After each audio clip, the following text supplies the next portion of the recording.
Hi guys, today I'm back with an oily Skin Diaries. Today we're going to be chatting all about Kat Von D's new Lock It Tattoo foundation. I actually reviewed this about a year or two ago. I will link to it down below, but now she has got the kind of reformulated new packaging version out. So I'm really excited to test this out. It is a crazy high coverage foundation, which is awesome because my skin is so broken out, so we can really put it to the test, see how it covers up my acne, my scarring, along with how it lasts with my oily skin. So let's go ahead and get started. This foundation retails for $42 Canadian and $35 American, which I think is a really good deal. You can get it online at Sephora. You can also purchase from Kat Von D's website. I've got two different shades here in medium 62, which I think is what I'm going to be wearing today. It is warm, along with medium 57, which during the winter time would probably be more my shade.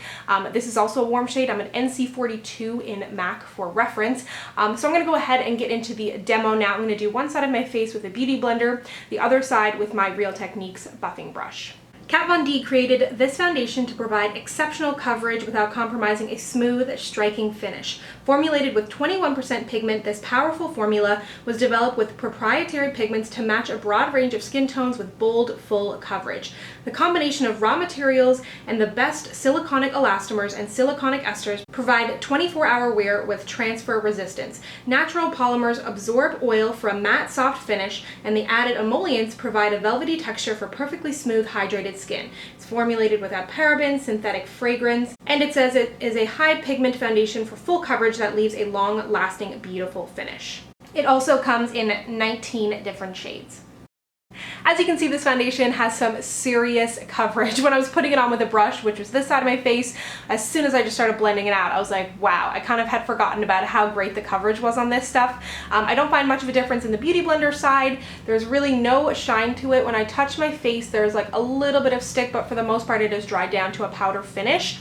If you have any texture on your skin, peach fuzz, dry spots, anything like that that's going to kind of show up on your skin, you probably are going to want to try and combat that before, because it is such a matte foundation. It does tend to kind of accentuate those a little bit. I don't find, however, that it is hard to blend for such a thick foundation, and I don't find that it looks cakey. You just need to go in there a little bit light and then build up. Now I'm going to put on the rest of my makeup, and I'll be right back. So I've got the rest of my makeup on. I had absolutely no problem applying any of this. I did set it with a little bit of powder. I will link to everything that I put on my face down below, but I always set my face with powder no matter what. But I think if you have normal skin, combo skin, you might not even need to set this because it does dry down.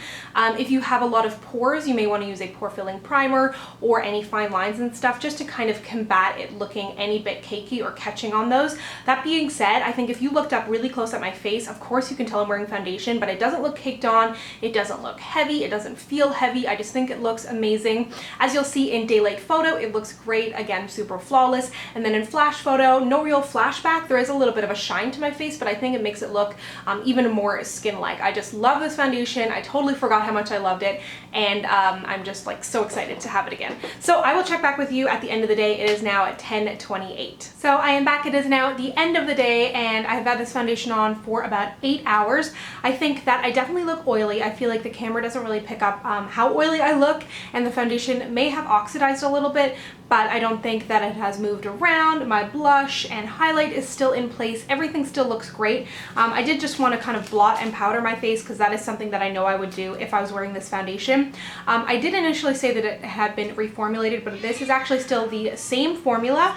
It's just in some new packaging, and she's added like 13 more shades. So I'm just going to blot a little bit and show you how this works. This is a foundation that I wore a lot if I was going out at night, or if I was going to an event, something that I really wanted to look flawless. So I would just definitely bring a powder with me, use a mattifying primer along with a mattifying setting spray. So I think that if I'm going to do that with it, obviously it's a product that I trust. And I think that if you have oily skin and are looking for something high coverage, that this is amazing, especially if you have like acne or rosacea, anything like that. So now that I have powdered, I think it looks great. I absolutely love this foundation. I highly recommend it, especially now that it's got 19 shades. If you couldn't find anything to work with your skin before, there should be something in there for you now. Let me know down below what foundation reviews you would like to see next, and if you have tried this foundation and what you think of it, especially if you have dry skin, so that some of my dry skin viewers can know if this will work for them. If you'd like to connect with me, you can find me on Instagram, Twitter, and Snapchat at SamanthaJaneYT, and I'll see you guys next time. Bye!